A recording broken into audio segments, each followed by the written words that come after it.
አዎ አንደኛ ባለፈው እንዴት ተመረጠ በሐሳብ ነው ወይስ በስሜት ነው ወይስ በምንድነው በማኑፋክቸርድ ኮንሰንት ነው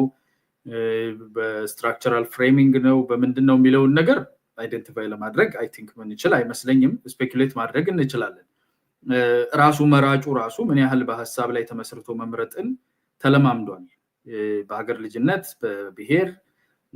ወይም ደግሞ በተለያዩ ስሜቶች እንደዚሁ በቃ መላጣው ያምራል ያና ብሎ ሊመርጠኝ ይችላል ወይም ደግሞ እኔ ሮቤ ላይ ሄጄ ከተወዳደርኩ የኛ ልጅ እኮ ነው አባቱን እናውቃለን ብሎ ሊመርጠኝ ይችላል እና መራጩ ጋር ያለ ነገር አለ ተመራጩ ጋር ያለ ነገር አለ ስትራክቸሩ ላይ ያለ ነገር አለ እሱ በሐሳብ የሚለውን እኛ እዚህ አሁን ወንፊታችን ችሎ ያጠልልናል ብዬ አላስብም ግን ሐሳብ አለው ወይ ካልካው ሐሳብ አለው ደሞ ሐሳቡ ብሔራዊነት ብቻ ሳይሆን ኢኮኖሚ ላይ ምንድነው ማድረገው የሚለውን ማልታይ ሴክተራል የሆነ ሳይመልቴኒየስ ፎከስ ያስፈልጋል instead of አንዱ ሌላውን ያስቀደመ መሄድ የለበትም ዲፕሎማሲ ላይ ከጎረቤቶች ጀምሮ ኢንትረስትን ኢንፎርስ ያደረጉ የሚከድበት አንድ ትራዲሽናል በሆነው በተለመደው ብቻ ሳይሆን ተለመደ ያልሆኑ አረብ ናቸው ተብሎ የተገለለ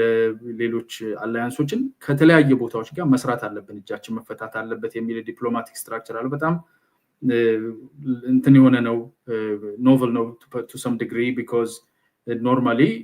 steady የሆኑ አላያንሶችን ሜንቴን ማድረግና ከዛ ውጪ ያለውን እነሱ የሚጠሉትን መጥላት አይነት ነገር የተለመደ ፖለቲካል ስትራክቸር ስለሆነ ማለት ነው ሶ የራሱ እሳቤዎች አሉት ፖለቲካ የሚሰራበት ኢኮኖሚ ላይ ያለው ፎከስ አምስቱን ሴክተሮች እንዴት አድርጎ ፎከስ አድርጎ አምስቱንም ሳይመልቴኒየስ እና ስኪድ የሚለው የኢህአዴግ ደግሞ በቅደም ተከተላዊ የሆነ ሞር እንትን አለ ሶ እነኚህ ልዩነቶች ሆነው ሊቀርቡ ይችላሉ ግን በዛ ላይ ተመስርተን ይሄንን ተሽጦ ህዝቡ ከዚህ አወዳድሮ አይ በቅደም ተከተል ግብርናን አስቀድሙና በኋላ ኢንዱስትሪ አርጋችሁ ሂዱልን ይሄ ኩል ማድረጉ እንዲያደርገናል የሚል አርጊመንት ተደርጎ የዚህኛው ሳይሻል አይቀርም ብሎ የሚመርጥበት ቦታ ላይ ነን ወይ ነው ያሳ ፖለቲካ ኢትዮጵያ ውስጥ የሚለው ዛለን ወይ አይደለም ግን ወደዛ ነው መሄድ የምንፈልገው ጥያቄው እሱ ነው የሚያስማው መሰረታዊ የሆነ ጉዳዩ እሱ ነው ባይዘው ብልጽግና የተሻለ ታምራዊ ፖሊሲ ቢኖረው ራሱ አሲዩም አድርገን ብንስማማ ሌላው ከሌላ የተለየ ፎር ዛት ማተር በጣም ያን ያህል በመሰረታዊነት የተለየ ነገር የለውም ብዬ ቅድም ተናግሬያለሁ አልደጋግሙ ሪቪው ስላደረኩኝ 2012 መጨረሻ ላይ ሁሉም የኔዜማንም ሌሎቹንም የነወነግንም የነናት ፓርቲንም ሁሉንም ሪቪው አድርጌያለሁ መሰረታዊ ሆኖ ተቃቀን ልዩነቶች ነው እንጂ መሰረታዊ ልዩነቶች ይሉ አንዳንድ ፓርቲ እንደውም አንዱ ከሌላ ኮፒ ያደርጋሉ ነው የሚመስለው በተለያየ ቋንቋና ሶ እኔ ቢኖረው ራሱ ያ ማተር አድርጎ ህዝቡ አወዳድሩ አቤት የብልጽግና ፖሊሲ ሲያምር በዚህ ረገድ በተለይ ህይወቴን እንዴት እንደሚቀይር ከግብርና ጋር ተያይዞ ቅድም እንዳልከው እቺ ፖሊሲ ግንኙነታችንን በጣም ያሳልጣል ዘመድ ያበዛልናል ወዳጅ ያበዛልናል እንደዛ አይነት ነገር አንደኛ የሚያደርግ የምርጫ አትሞስፌሩም የለም የፖለቲካ ባህሉም የለም እንደገና ደግሞ ሜዳውም የለም በመራጭ ረገድም ቢኖር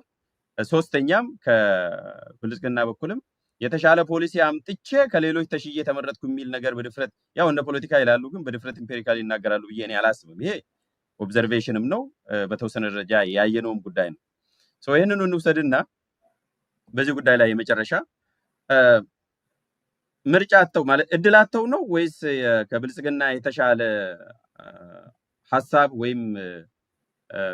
ፖሊሲ አማራጭ ሐሳብ ሳይኖራቸው ቀርቶ ነው ተቃዋሚዎች ለውጥ ማምጣት ያልቻሉት ባንተ እይታ ሶ እድሉን የጠፋው ሜዳውን የጠፋው ወይስ በሐሳብ ደረጃ የተደራጀ ሐሳብ አማራጭ ሐሳብ ስለሌላቸው ነው አይ እስቲ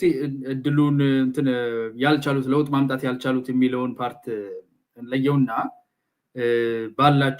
ባላቸው ይዘት ስለምርጫ ነው የምናወራው ባይዘው የሌላውን እንመጣበታለን የታቆማ ጎራ አጀንዳውን ተጠቃላይም በኋላ ራሱ በተፋሰስ ወደዛ እየሄድንም ስለሆነ አልገባበትም ብዙ ግን አንደኛ ሀገር ውስጥ ያለውን የ50 በላይ የሚሆኑ ፓርቲዎችን የምንመለከትበት ይሆናል እነሱ እዛው ሀገር ውስጥ ናቸው ያሉት ሐሳቦች አላቸው ትኩረታቸው ግን እንዳልከው ፕሮግራማቲክ ወይም ደግሞ ፖሊሲ ቤዝድ የሆነ የሐሳብ ፖለቲካ ነው የሚያንጸባርቁት ወይስ at their core የማንነታቸው የስማቸው የአደረጃጀታቸው የስብከታቸውና ፎከሳቸው ማንነቶች ብሔሮች ላይ ትኩረት ያደረገ ነው ወይስ ሐሳቦች ላይ ትኩረት ያደረገ ነው በአመት ውስጥ ከምርጫ ቦርድ ጋር ከህዝቡ ጋር ከመንግስት ጋር ከሜምበሮቻቸው ጋር ያላቸው ኢንተራክሽን ምንድን ነው የሚያሳየው? ምንድን ነው ሲሰሩ፣ ምንድን ነው ሲያንቀሳቅሱ፣ ሲናገሩ፣ ሲያስተምሩ ምናያቸው የሚለው እሱን ያሳያል። ሁለተኛ ሀገራዊ የሆኑ ስላልሆኑ ማለትም የተወሰኑ አካባቢዎች ላይ ፎከስ ያደረጉ ስለሆኑ እዛው አካባቢያዊነት ደግሞ እየተሰነጠቀ ሄዶ እስከ ቤትህ ድረስ ይገባል። ትኩረቴ የአንድ ብሔር ፖለቲካ ከሆነ እዛ ብሔር ውስጥ የኦሮሞ ፖለቲካ ነው ትኩረቴ ካለ የኦሮሞ ህዝብ ትግል ወይም ደግሞ የኦሮሞ ህዝብ የነፃነት ጥያቄ ካለበት እሱ አንድ ነገር ነው። ግን የኦሮሞ ህዝብ ያለው የዲሞክራሲና የእኩልነት የዲሞክራሲና የህግ የበላይነት የፍትህ ጥያቄ ከሆነ ከመላው የኢትዮጵያ ህዝብ ጋር እንደሚጋራው አውቆ ኢንክሉሲቭ የሆነ ተመሳሳይ ሀሳብ እንዳልከው ያላቸው ተሰባስበው ሀገራዊ የሆነ ነገር መገንባት የማይቻለው ትኩረታቸው ማንነት ላይ ስለሆነ እዛው ውስጥ ይከፋፈላል። ማንነቶችም አሉ ባይዘው ሁለት ፓርቲዎች አሉ እንትን እንዳንል ፋክት ቼክ ለማድረግ ሀገራዊ ፓርቲዎች አሉ፣ እናት ፓርቲ፣ ክልላዊ ፓርቲዎች አሉ። ያው ክልላዊ ስንል እንዳልከው ከማንነት ጋር ነው የሚያያዘው። ዞሮ ዞሮ በኢትዮጵያ ኮንቴክስት ሪጅን አይደለም ሪሊጅንም አይደለም ማንነት ነው ዘሎ ክልላዊ ካልን ሶ በአማራ ክልል ከሆነ ከአማራ ጋር የተያዘ ከኦሮሚያ ከሆነ ከኦሮሞ ጋር የተያዘ እንደዛ ነው የሚሄደው ባይ ዲፎልት። ግን አሉ ብዙ አሉ አሉ ወደ ከ10 ምናምን የሚበልጡ በአጠቃላይ ወደ 13 14 የሚጠጉ ናቸው በስማቸው ሀገራዊ የሆኑ ፓርቲዎች። ሶ ቢያንስ ሀገራዊ የሆኑ ፓርቲዎች ራሱ የሆነ ለውጥ ማምጣት ይችሉ ነበረ። በዚህ ሎጂክ የምንሄድ ከሆነ ሰው የብሔር ብቻ አይደለም በሀገራዊ የሆኑ ፓርቲዎችም አሉ ለማለት ፈልጌ ነው ባጭሩ። እሱን ለማስተካከል እኮ ሀገራዊ ፓርቲዎች አሁን ይኸውልህ ጥሩ ወደሚቀጥለውም አጀንዳ ስለምንሄድበት ሀገራዊ ፓርቲዎች በሀሳባቸው ምንድን ነው የሚያለያያቸው? ቤዚክ የሆነ የፖለቲካል የሀሳብ ልዩነት ያላቸው ናቸው እነኚህ ፓርቲዎች። ሴፐሬት ኤግዚስተንሳቸውን ኮዝ የሚያደርገው ዩኒፋይድ የሆነ አንድ ትልቅ ፓርቲ የማይሆኑበት ግራንድ ፓርቲ የማይሆኑበት አመክኖ በደንብ መታየት አለበት። የፓርቲዎቹ መመስረት የፓርቲዎቹ የሚታገሉበት የሚሰሩበት አላማውን እዛ ውስጥ ታገኘዋል።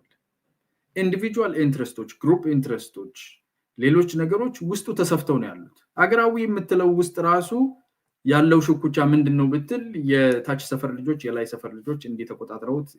ሀብሳቢም ጻፊም እነሱ ናቸው የሚለው በሁሉም ፓርቲዎች ውስጥ በሚባል ደረጃ ያለ ነገር ነው። ይሄ ቫይረስ አለብን። ስለዚህ ከዚህ የወጡ ካልሆኑ ሀሳብ ፖለቲካ ውስጥ አልገቡም፣ ሀሳብ ሊያመነጩ አይችሉም። ኦፍ ኮርስ ማኒፌስቶቸው ላይ ኢትዮጵያዊ አንድነትና እንደዚህ ልዩነት ምናምን የሚል ጽሁፍ ጽፈው አስቀምጠው ሊሆን ይችላል። ኮፒ ፔስት ሀሳብ ባይ ዘ ዌይ ዘ ቤስት ሊባሉ የሚችሉ አንዱ ለፓርቲ ሊጠራል ይችላል። ብልጽግናን 10 እጥፍ ሊበልጡ የሚችሉ በኳሊቲ ዝም ብሎ በፔፐር ከሄድን አንደኛው ለምሳሌ ኢዜማ ዝም ብሎ ፕሮግራሙን ብቻ ብሰበስብ ሌላውን ተተም ማለት ነው። ፕሮግራሙን ብቻ ብታይ ዋን ኦፍ ዘ ቤስት ፖሊሲ ልትል የሚችል ነው። ዝም ብሎ ፖሊሲው ሪቪው ካደረግከው ምሳሌ ነው መሰጠን እንደ የት ኢዜማም ነበረበት በዛ ምርጫ ውስጥ አሁንም አለ በህይወት ያዋለው እያለ ነው። ስለዚህ እንትን አይደለም እንደምትለው ሀገራዊ ሆኖ ጥሩ ሀሳብ ከማመንጨት አለማመንጨት አይደለም ብቻ ሆኖ እሱን ብታይ እነ ብልጽግናም አልፎ አልፎ የሚኮርጁት ሌሎች ፓርቲዎችም ሊኮርጁ የሚችሉትን ሀሳብ አለው። ለምሳሌ ኢዜማ ሀሳብ የላቸውም ሁሉም እያልኩ አይደለም እኮ ሁሉም እየላቸው ማለት አሁን ከተቃዋሚው ጎራ ስለሆነ ኦፍ ኮርስ ቅድም ነገር ያለው ፖለቲከኛ ነው ጠቅላይ ሚኒስትሩ። ስለዚህ የራሱን ነው አጉልቶ የሚያሳይ የራሱን ፓርቲ የራሱን አላማ ጥሩ እንደሆነ አጉልቶ ያሳይሃል። ኮምፒቲቲቭ ሌላው ግን የለውም ማለት አይችልም። እሱ ግን ትክክል አይደለም። የኔ ይሄ ነው እንደዚህ አማራጭ ይዘናል ሌላው አማራጭ ይዞ ይምጣ ትላለህ እንጂ አማራጭ የላቸውም ብለህ አትደመድምም ፖለቲከኛም ብትሆን።